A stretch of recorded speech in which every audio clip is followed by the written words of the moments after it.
Hello friends, welcome to our channel SSC lover. ये video आपके SSC CGL, CPU, CHSL और MTS सभी exam के लिए बेनिफिशियल होने वाला है। ये एसएससी जीडी का प्रीवियस ईयर का पेपर है। तो देखिए, बिना टाइम वेस्ट किए हुए अपने सवाल को देखते हैं। पहला सवाल देखिए क्या है। पहला ही सवाल इसमें बोर्ड पास का है। तो इस सवाल को आप कैसे सॉल्व करेंगे, देखिए इसमें क्या दे रखा है। पहले आप इस ब्रैकेट को, इन दोनों को सॉल्व कर लें। 12, 16 में से 4 कितना गया, 12। ठीक है, ये डिवाइड है, यहाँ पर बना रहे हैं। 2 का पर कितना होगा, 4, 4 हो तो कितना होगा, 6। ठीक है, तो ये 6, अब 6 इसमें भाग देगा तो कितना बचेगा आपके पास, ये 2 आएगा। ठीक है, अब ये इस यहाँ तक का पूरा मेरा ख़त्म हो चुका है। अब बचा मेरे पास 6 + 2 और ये -2 है, तो ये 2 से 2 कैंसिल आउट हो जाएगा। ठीक है, अब बचा प्लस ये 6 केवल बचा, जो कि यही आपका राइट आंसर होगा, क्योंकि ये 2 प्लस के थे, ये इससे कैंसिल हो जाएंगे। ठीक है, तो आपका कौन सा ऑप्शन है राइट है, ए ऑप्शन आपका राइट आंसर है। ठीक है, तो चलिए देखते हैं अपना नेक्स्ट क्वेश्चन। चलिए देखते हैं अपना नेक्स्ट क्वेश्चन। इसे देखिए, एक ही दिशा में 110 किलोमीटर प्रति घंटा और 90 किलोमीटर प्रति घंटे की चाल से चल रही दो ट्रेनें 54 सेकंड में एक दूसरे को पार कर जाती हैं। यहाँ इस चीज़ पर ध्यान देना, दोनों एक ही डायरेक्शन में चल रही हैं। इसका मतलब इनकी चाल, दोनों को जो सापेक्ष चाल है वो इनका अंतर होगी। ठीक है, क्योंकि एक ही डायरेक्शन में चल रही हैं। यदि पहली ट्रेन की लंबाई 130 मीटर है तो दूसरी ट्रेन की लंबाई बताइए। देखिए, आप यहाँ बताना 110 और 90 का सापेक्ष चाल निकालूंगा तो कितना आ जाएगा, 20, क्योंकि अंतर लेना, क्योंकि दोनों एक ही डायरेक्शन में जा रही हैं। ठीक है, ये हो गई किलोमीटर प्रति घंटा में, लेकिन मुझे मीटर प्रति सेकंड में निकालना है, क्योंकि देखिए यहाँ 54 सेकंड है और आंसर भी आपके मीटर में है। तो इसे मीटर प्रति सेकंड में बदलने के लिए मैं 5/18 से गुणा करूँगा। ठीक है, अब देखिए ये तो क्या हो गया मेरा, ये सिर्फ चाल है। अब दूरी बराबर क्या होता है, चाल इंटू समय। समय कितना है मेरे पास, 54। ठीक है, तो इसे आप 18 से काट सकते हैं। 18 तिया 54 और 5 तिया 15, 15 दूनी कितना होता है, 30। 30, ये एक जीरो और एक 30 की जीरो, 300।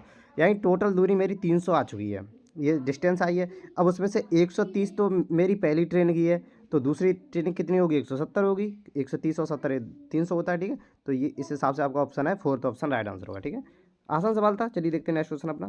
देखिए इस सवाल को देखिए, इसकी मैं आपको बेस्ट ट्रिक बताऊंगा। ट्रिक क्या, आप इसे देखते ही सवाल को आंसर दे सकते हैं इसका, कि कैसे होता है, ये वर्क कैसे करता है।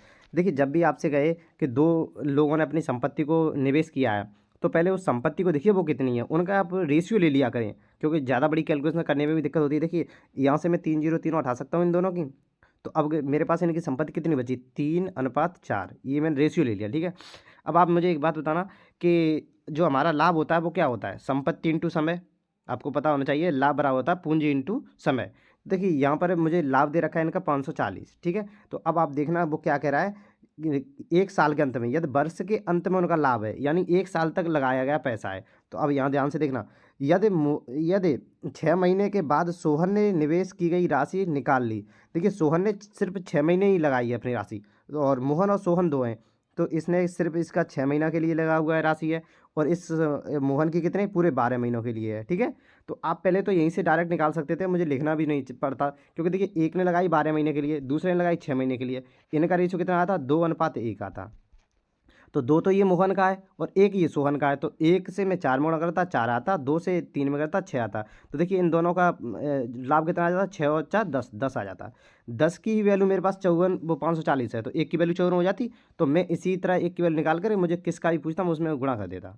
तो देखिए, अब मैं यहाँ पूरा बता रहा हूँ आपको, इतना नहीं, सिर्फ एक लाइन का है। अब यहाँ से देखिए ये आपके पास हो गया, या आप इसका फिर से रेशियो लिख सकते हैं, क्योंकि देखिए 6 से इसे काटूंगा मैं 2 बार, तो देखिए कितना आ गया, 3 दूनी 6, 6:4 आ गया। ये है मोहन का लाभ और ये है सोहन का लाभ। अब देखिए इसमें क्या कह रहा है, दोनों को लाभ हुआ है 540 का। मेरे हिसाब से 6 और 4 कितना हुआ, 10। 10 की वैल्यू आपको 540 दे रखी है, इसका मतलब एक वैल्यू कितनी है आपके पास, 54। अब आपसे क्या पूछ रहा है कि किसका है, मोहन का लाभ बताइए। तो मोहन का कितना है, देखिए यहाँ ध्यान ध्यान से देखना, मैं यहाँ पेन चेंज करता हूँ। मोहन कितना है, मोहन का है 6। मोहन का 6 है, और एक की वैल्यू 54 है, तो 6 की वैल्यू, 6 का गुणा मैं 54 में करूँगा, कितना आएगा, देखिए 6 चौक 24, हासिल 2, 6 पंजे 302, 32, यानी 324 आएगा। ये किस ऑप्शन में है, option A, sorry option D है। देखिए ये बेहद आसान हो जाता है जब आप डायरेक्ट कर देते हैं। यहाँ मैंने इसके 3 जीरो हटा दी, अब मेरे पास 3:4 है, बिल्कुल एक लाइन का है। अब देखिए इनका समय देखिए, सोहन ने सिर्फ 6 महीने लगाया है, तो मैं इसमें 6 से गुणा कर दूंगा। मोहन ने पूरे 12 महीने लगाया, मैंने 12 से गुणा कर दिया। अब देखिए 6 से ये कट सकता है, 6 दूनी 12, तो 3 दूनी 6, 6:5 हो गया, बस यही है आपका। देख लीजिए यहाँ 10 का लाभ है या 54 का है, तो एक की वैल्यू 54 होगी। अब जिसका भी निकालना, अब इसका निकालना तो इसमें 54 से गुणा कर दें। इसका कितना आ जाता है, देखिए या आप डार्क निकाल सकते हैं, 540 में से इसके 324 घटा दो, बचेगा इसी का बचेगा। ठीक है, 216 जो बचे। तो चलिए देखते हैं हम नेक्स्ट क्वेश्चन अपना। ये देखिए इस तरह के सवाल आपको करने आने चाहिए। ये कभी कभी कन्फ्यूजन क्रिएट कर देते हैं, लेकिन आप मेरे साथ हैं, आपको बिल्कुल भी कन्फ्यूजन नहीं हुई। मैं इसका आपको बेस्ट तरीका बताऊंगा। देखिए कैसे, एक विश्वविद्यालय में इंजीनियरिंग, प्रबंधन और विज्ञान की सीटें 7, 8, 9 के अनुपात में है। इन सीटों में क्रमशः 20%, 30% और 60% की वृद्धि करने का प्रस्ताव किया गया है।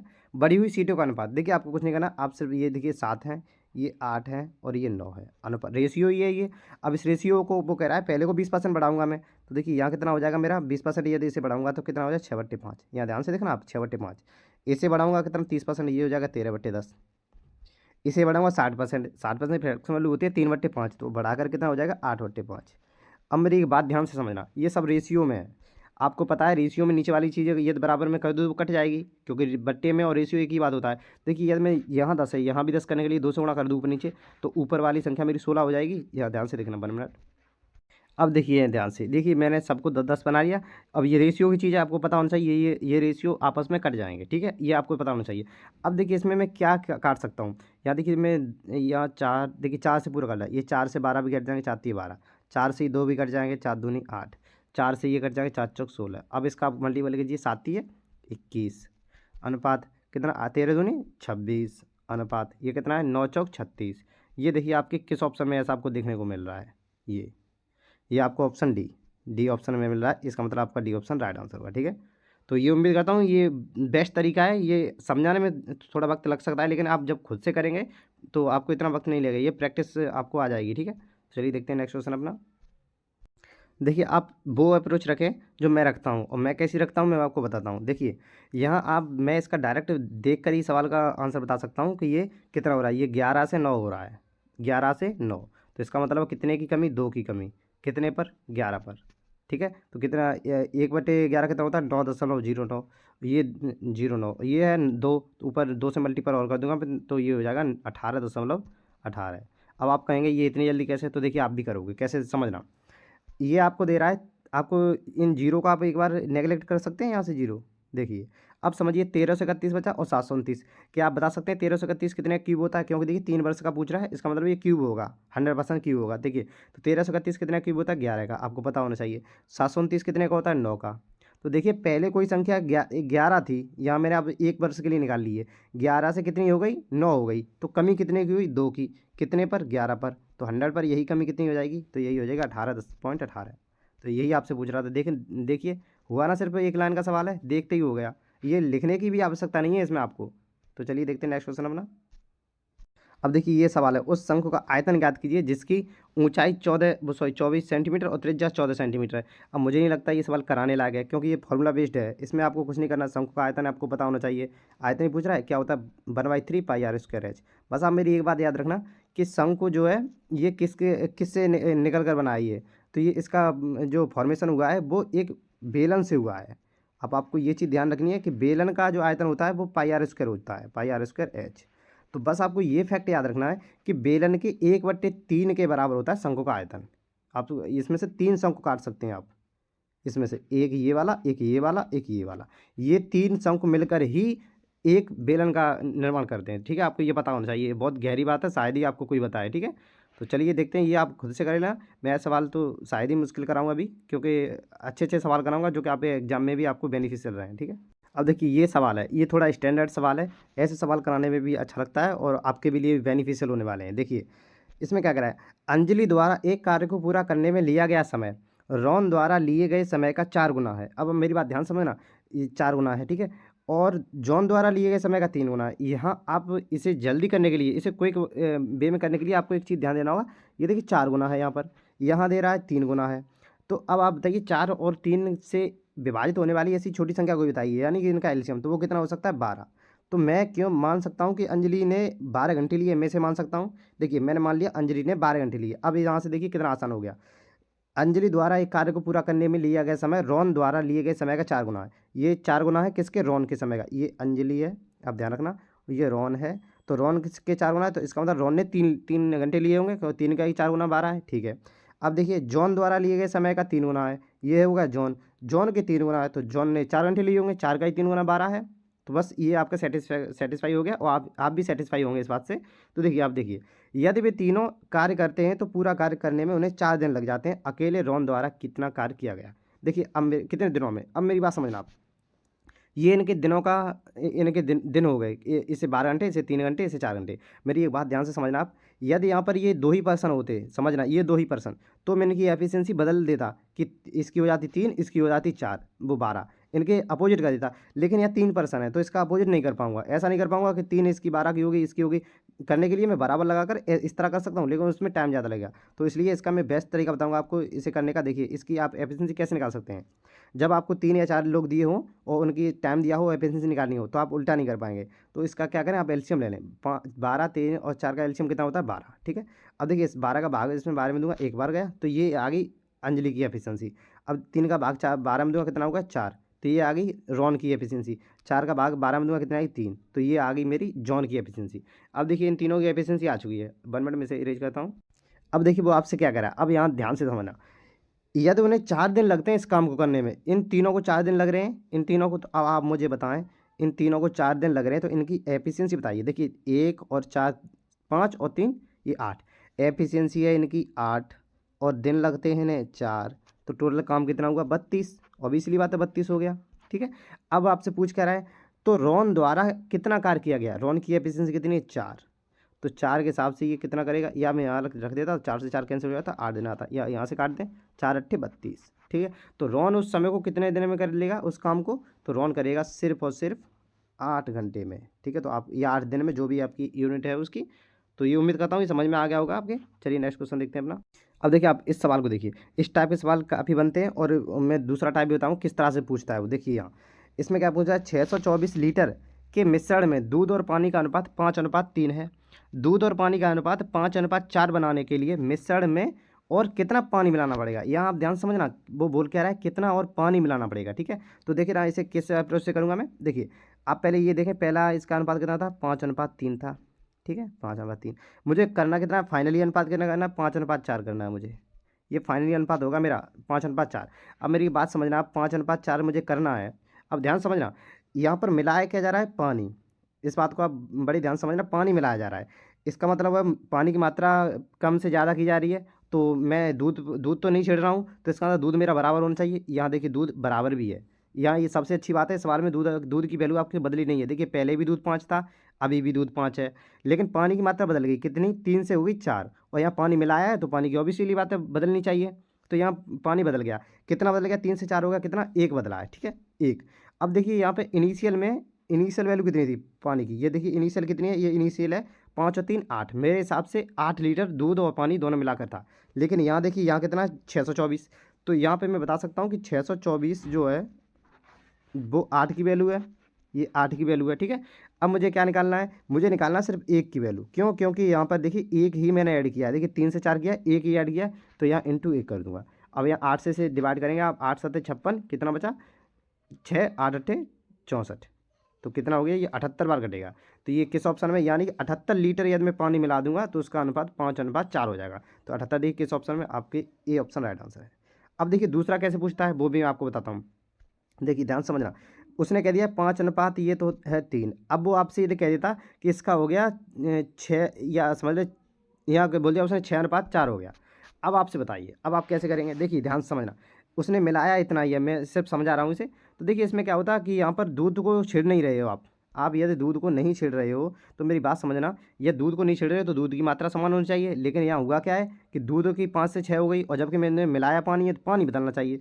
तो इसका मतलब इस केस में मुझे दूध बराबर करना होता। मैं कैसे करता, इसमें ऊपर में 6 से गुणा करता और यहाँ 5 से गुणा करता। देखिए 6 पंजे 30 और 5 6 30, ये भी 30 हो जाता। फिर 6 यहाँ भी गुणा कराता और ये यहाँ भी गुणा कराता 5। तो अब देखिए ये कितना होता है, 36 18, और ये हो जाता 5 चौक 20। तो देखिए अब यहाँ पर होता कि 18 की वैल्यू 20 हो गई, यानी कि मैंने 2 लीटर पानी मिलाया है। उस 2 लीटर की वैल्यू कहाँ पर मिलती मुझे, इससे मुझे निकालना पड़ता कि इसकी वैल्यू कितनी है। ठीक है, तो यहाँ इस केस में भी पूछता है, मोस्टली यही केस पूछता है कि आपको वो चीज़ जो मिलाई नहीं है वो भी आपको इक्वल करनी पड़ती है। यहाँ तो बहुत ही आसान डाटा पूछ लिया था।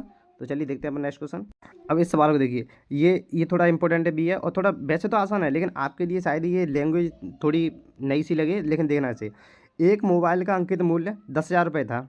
दुकान के मालिक ने 10% की छूट की घोषणा की, लेकिन ग्राहक के और अधिक अनुरोध करने पर उसने नगद छूट के बाद उसे 8500 में बेच दिया। यह नगद छूट कितने प्रतिशत है। देखिए आप ध्यान समझना, या 10,000 का मोबाइल था, उसने 10% छूट दे दी, तो 10,000 पर 10% छूट दी, तो यानी 1,000 रुपये की छूट दी है। तो अब वो चीज़ बची कितने की? 9,000 की बची, ठीक है। 10% का छूट का मतलब है 10,000 पर 1,000 रुपये उसे मुफ्त मिले, यानी कि 1,000 रुपये नहीं देने पड़े। अब वो ग्राहक को बेच रहा है वो 9,000 का, लेकिन ग्राहक ने बहुत रिक्वेस्ट की उससे, तो उसने कहा चल मैं 8500 की दे रहा हूँ, तो अब दे रहा है 8500 की वो, यानी 8,500 की। तो देखिए उसने कितनी और छूट दे दी उसके रिक्वेस्ट पर, उसने 500 रुपये की छूट दे दी रिक्वेस्ट करने पर। अब छूट दी कितनी पर है? 9,000 पर। तो सिंपल था ये, इंटू 100 पर यही छूट कितनी हो जाएगी? 2 जीरो से मैं ये कैंसिल कर सकता हूँ, एक से ये, ठीक है।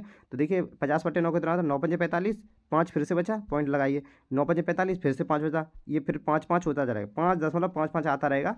तो ये देखिए किस ऑप्शन है? Option B. यहाँ सार्थक अंक के रूप में एक बढ़ा देते हैं, या इतना समझ लीजिए आप, 5.56 या 5.5, ठीक। तो चलिए आसान था, नेक्स्ट क्वेश्चन देखते हैं अपना। देखिए इस सवाल को देखिए, ये आसान सवाल है, लेकिन शायद आपने इस तरह की लैंग्वेज कम पढ़ी हो, इसलिए आपको थोड़ा वैसा लग सकता है। देखिए, एक साइकिल चालक 140 मीटर त्रिज्या के वृत्ताकार पथ पर साइकिल चलाकर 2 मिनट में एक चक्कर पूरा करता है। साइकिल चालक की औसत चाल बताइए। देखिए उसे जो एक चक्कर लगाने में, वृत्ताकार पथ है ये, वृत्ताकार है, एक चक्कर लगाने में उसे समय कितना लग रहा है? 2 मिनट। इसका मतलब पूरा ये 360 डिग्री घूमने में उसे 2 मिनट लग रहे हैं। 360 डिग्री का मतलब है ये पूरी इसकी परिधि, परिधि घूम रहा है वो कितने में?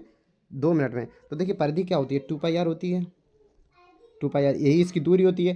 तो कितना हो जाएगा? 2 गुणा 22/7 गुणा 140।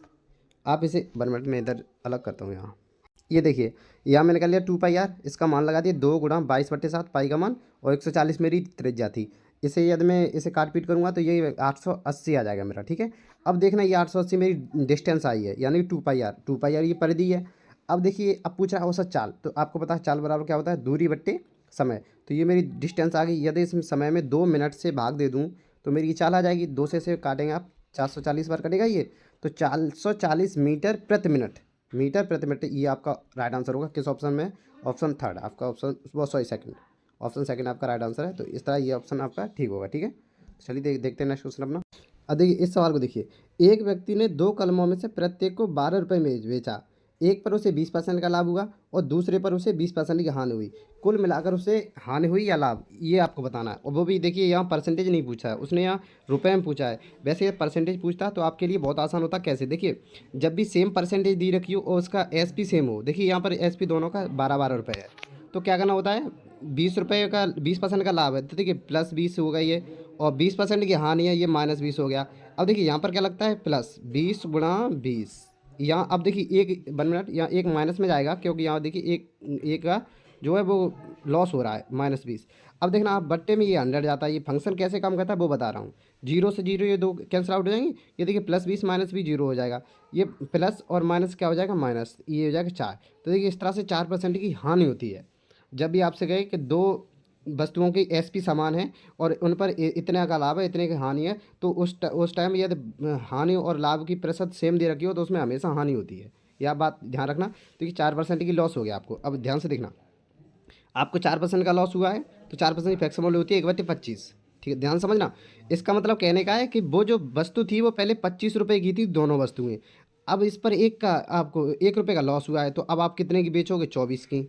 तो देखिए यहाँ पर भी देखो आप, 12-12 रुपये की 2 वस्तुएं, तो 24 की हो गई मेरी, 24 की हो गई, ठीक है। और 25 की थी, 24 में बेच दी। हानि कितने रुपए की हुई? 1 रुपये की हानि हुई। तो कौन सा ऑप्शन राइट है आपका? ऑप्शन थर्ड, ऑप्शन थर्ड है। यहाँ तो देखिए पैसे हैं, ये आप यहाँ से परसेंटेज भी निकाल सकते हैं। 1 रुपये की हानि हुई है, कितने पर हुई है? 1 मिनट। 1 रुपये की हानि कितने पर? 25 पर। तो यही 100 पर कितनी हो जाएगी? ये 4% हो जाएगी। फिर से वहीं आ गए आप घूम फिर करके। तो ये आसान सवाल है, ऐसा नहीं है, लेकिन आपकी लैंग्वेज थोड़ी मैं बता दूँ, यहाँ पर उसने पूछ लिया था आपसे कि रुपयों में, वैसे आपको परसेंटेज पूछता है, ठीक है। तो देखिए नेक्स्ट क्वेश्चन देखते हैं अपना। देखिए सवाल को देखिए, ये भी वैसा ही सवाल है जो अभी मैं थोड़ी देर पहले कराया था। देखिए एक परिवार के चावल, पेट्रोल और तेल पर खर्च का अनुपात कितना है? 8:11:6 है। यहाँ लिख लीजिए आप, 8:11:6। यदि इन वस्तुओं की कीमत में क्रमशः 10%, 20% और 30% की वृद्धि हो जाती है, तो इन वस्तुओं पर परिवार द्वारा किए जाने वाले कुल खर्च में कितनी वृद्धि हुई है? देखिए ये इनिशियल खर्च है। अब वृद्धि के बाद जो खर्च है वो कितना है वो देख लीजिए। आप इसे जल्दी करने के लिए आप ऐसा सोचा करें, एक बात मेरी ध्यान समझना, ये 10% है, तो आप ऐसा समझ लें कि 8 में मुझे 10%, 10 को ऐसे ही 10 लिख लें, ठीक है। अब आप देखिए 10×8 80 होता है, 80। 80 में अब 2 जीरो एक्स्ट्रा पीछे भाग दे दें, आप यहाँ से 2 अंक बाद पॉइंट लगा दें, बस इतना। तो देखिए कितना हो गया जाएगा ये 0.8 अब इसमें जुड़ना है, तो 8 में 0.8 जोड़ोगे तो कितना हो जाएगा 8.8 हो जाएगा। ठीक है, ये जल्दी करने के लिए बता रहा हूँ। और ना तो आप ऐसे भी कर सकते थे कि 10% फ्रैक्शन वैल्यू 1/10, लाभ हो रहा है तो 11/10। ठीक है, तो 11 8 88, 10 से एक अंक बाद दशमलव लगाना, इस तरह कर सकते थे। ऐसे ही आप देखिए 20% की फ्रैक्शन वैल्यू क्या होती है, 1/5 होती है और 6/5 हो जाएगा। तो देखिए 11 6 66, या फिर ऐसे कर लें आप 10% की फ्रैक्शन वैल्यू 1/10। ठीक है, और 20% की तो 2 से गुणा करना पड़ेगा ऊपर, तो ये हो जाएगी। अब 2/10 या 1/5 की बात होती है, तो 0 से कि ये यहाँ अंक आ जाएगा, तो 11 दूनी 22, तो इसका मतलब है 2.2 इसमें और जुड़ना है, तो 13.2 हो गया ये। ठीक है, ऐसे आप ध्यान रख लें। और तीसरा है 30%। 30% की फ्रैक्शन वैल्यू कितनी हो जाती, 13/10, तो ये 13 6 78 हो जाएगा। 78 में एक अंक बाद और आपको दशमलव लगाना है, तो ये हो जाएगा 7.8। आप फिर आप अपने ऊपर जैसे आप कैलकुलेट करना चाहें वैसे कर सकते हैं। मैं आपको अप्रोच बताया था बेस्ट जो जल्दी कर सकते हैं आप। ठीक है, अब देखिए यहाँ पर 1 मिनट इसे इरेज करता हूँ। देखिए ये कितना हो रहा है, 11 और 8 कितना होता है 19, 19 और 6 25। पहले मेरा खर्च था 25 रुपये का, मैंने मान लिया। अब खर्च कितना है देखिए, ये 0.8 और 0.2 एक हो गया पूरा। ठीक है, और ये 13 और 8 21, 21 और 7 28, 28 और ये एक पॉइंट ये जुड़कर एक हो गया था 29, और ये 0.8 तो कितना हो गया 29.8 हो गया ये। अब देखिए खर्च में कितनी बढ़ोतरी हुई है, 25 से 29.8 हो गया, तो 4.8 की बढ़ोतरी हुई है, 4.8 की। ठीक है, खर्च बढ़ा कितने पर है, 25 पर। परसेंटेज में पूछ रहा है मुझसे, तो 100 पर ये कितना हो जाएगा, तो देखिए मैं 25 से इसे काटूंगा 4 बार, ये 4 टाइम 48 का आप 4 गुणा कीजिए, 4 8 32 की 2 हासिल 3, 4 4 16 3 19, 192 हो गया। लेकिन एक अंक बाद ये पॉइंट भी है, तो आप यहाँ लगाएंगे 19.2%। आपका किस ऑप्शन में, ऑप्शन आपका थर्ड। ठीक है, ये आपका राइट आंसर होगा। तो चलिए देखते हैं नेक्स्ट क्वेश्चन अपना। अब आप इस सवाल को देखें, इस सवाल में थोड़ा सा सोचने की जरूरत है। देखिए कैसे, मेरे साथ चलिए। क्या कह रहा है, 12,000 रुपये 10% की वार्षिक दर से। ठीक है, ध्यान से देखिए 12,000 रुपये हैं, 10% की वार्षिक दर है, वो भी चक्रवृद्धि है, आपको ध्यान रखना चक्रवृद्धि ब्याज दर पर से वार्षिक चक्रवृद्धि आधार पर गणना किए जाने पर एक निश्चित अवधि में 15,972 रुपये हो जाते हैं। अवधि ज्ञात कीजिए। देखिए इसे आप दो तरीके से कर सकते हैं, लेकिन मैं जो तरीका बताऊंगा वो शायद आपको थोड़ा अच्छा लगेगा दूसरे की अपेक्षा। देखिए कैसे, आप पहले तो इसे रखें 15,972, ये मेरा अमाउंट हो गया। ठीक है, ये मेरा, और नीचे 12,000 मेरे हो गए प्रिंसिपल, यानी ये मूलधन हो गया, ऊपर मिश्रधन है। अब आप एक बात देखें, यहाँ रेट आपको दे रखी है 10%, इसी का सब खेल है। देखिए 10% की फ्रैक्शन वैल्यू आपको पता है चक्रवृद्धि ब्याज है, बढ़ रही है, तो 11/10 होगी, 1/10, यहीं 10 पर 1 की वृद्धि 11/10। अब आप ध्यान से देखना, ये जो है ऑप्शन पर डालेंगे तो 1 वर्ष, 3 वर्ष, 4 वर्ष और 2 वर्ष।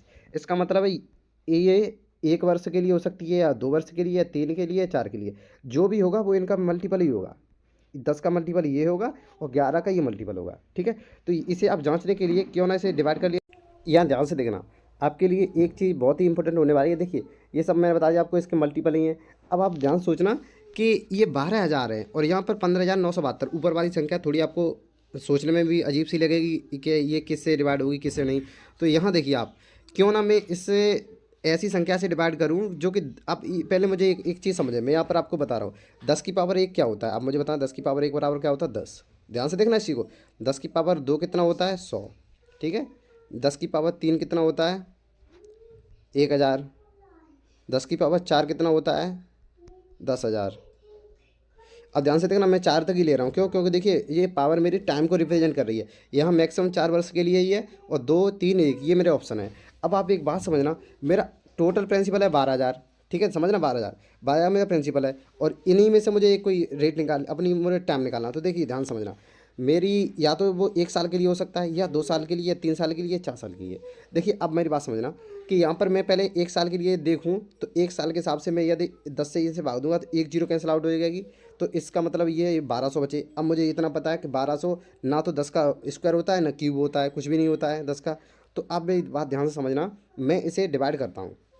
यदि मैं इसे 12 से डिवाइड कर दूँ नीचे को, तो ये मेरे पास बचेगा 1,000, 1,000, और ऊपर 12 से डिवाइड करूँगा तो कितना बचेगा, देखिए 12 एकम 12, 3 बचे, 12 3 36।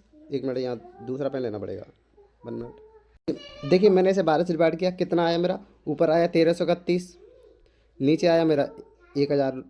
अब आप समझना कि ये 1331, अब तो आपको समझ में आएगा ये 11 का क्यूब है और ये 10 का क्यूब है। तो देखिए ये 11/10 कर सकता हूँ, इसे बराबर क्यूब कर सके इसके बराबर। तो 11 का क्यूब ये है 1331, 10 का क्यूब ये है। तो अब आपको पता चल गया क्यूब करना है इसका, तो इसका मतलब ये 3 साल के लिए ये फंक्शन काम कर रहा है। ठीक है, तो ये आपकी समझ में आ गया होगा। तो चलिए देखते हैं नेक्स्ट क्वेश्चन अपना। राइट आंसर कौन सा है? ऑप्शन सेकंड, यानी कि आपका 3। ठीक है, 1 मिनट। ठीक है, देखिए नेक्स्ट क्वेश्चन देखते हैं अपना। इस क्वेश्चन में देखिए, मुझे नहीं लगता ये मुझे कराना चाहिए। देखिए, समान लंबाई की 2 रेलगाड़ियाँ समांतर पटरियों पर विपरीत दिशाओं में चलती हैं। देखिए दिशा विपरीत है, तो इसका मतलब ये इसकी दोनों चालें जुड़ जाएंगी। ये 90 है, ये 54 है, 144 हो गया, 144।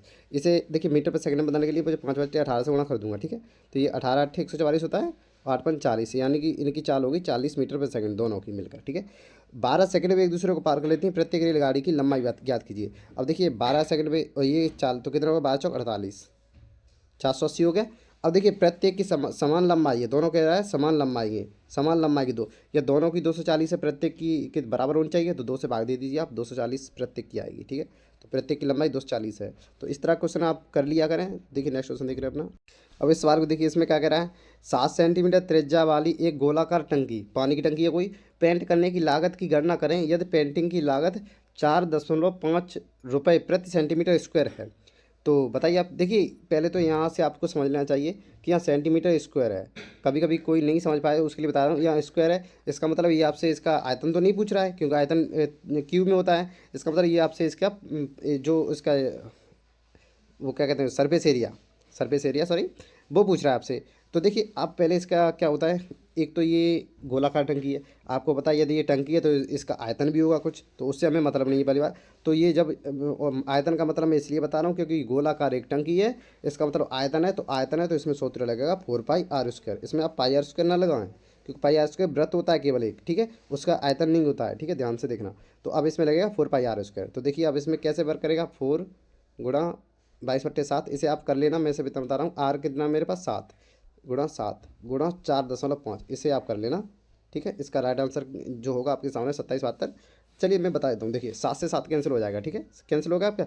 अब देखिए आपको पता होगा 22 और 7 का मल्टीपल कितना होता है, 154, ये तो आपने पढ़ रखा है। इंटू 4 और 4.5 का मल्टीपल कितना होता है, देखिए डायरेक्ट कैसे करना है मल्टीपल, 4 चौक 16 + 16 प्लस 4 का 0.5 में 4 पंजे 20, यानी कि 2, तो ये तो 18 हो गया, ये 18 हो गया, यहाँ सॉरी मल्टीपल है 18। अब 18 का गुणा आपको 154 करना है। देखिए 18 चौक 72, 2 यहाँ से 7, और 18 पर 90 7 97, यहाँ से 9, 18 और 9 27, तो कितना हो गया, 2772 हो गया। तो किस ऑप्शन है, ऑप्शन बी। ठीक है, चलिए देखते हैं नेक्स्ट क्वेश्चन अपना। अब इस सवाल को देखिए, इसे मैं नहीं कराऊंगा क्योंकि देखिए इसमें आपसे मध्यानुपाती पूछ रखा है। मध्यानुपाती फॉर्मूला बता देता हूँ, ए भी होता है। ठीक है, आप इसे करके मुझे कमेंट बॉक्स में बताएं इसका आंसर क्या होगा। ठीक है, चलिए देखते हैं अपना नेक्स्ट क्वेश्चन देखते हैं।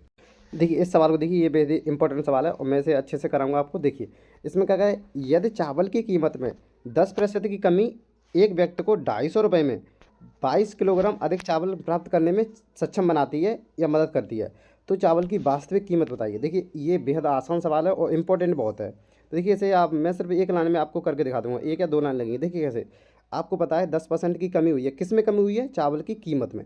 तो 10% की फ्रैक्शन वैल्यू 1/10 होती है, 10 पर कमी हुई है 9, यानी पहले कीमत थी इसकी 10 रुपया, अब कीमत होगी 9 रुपया। ध्यान समझना, इसमें कीमत में और इसकी क्वांटिटी में रिवर्स रेशियो होता है। जिस तरह से हमारे समय और एफिशिएंसी का टाइम एंड वर्क में रिवर्स रेशियो होता है, इसी ऐसे इसका होता है रिवर्स। देखिए अब ये तो मेरी कीमत है, ये प्राइस है, मैं यहाँ लिख देता हूँ प्राइस, ये प्राइस का।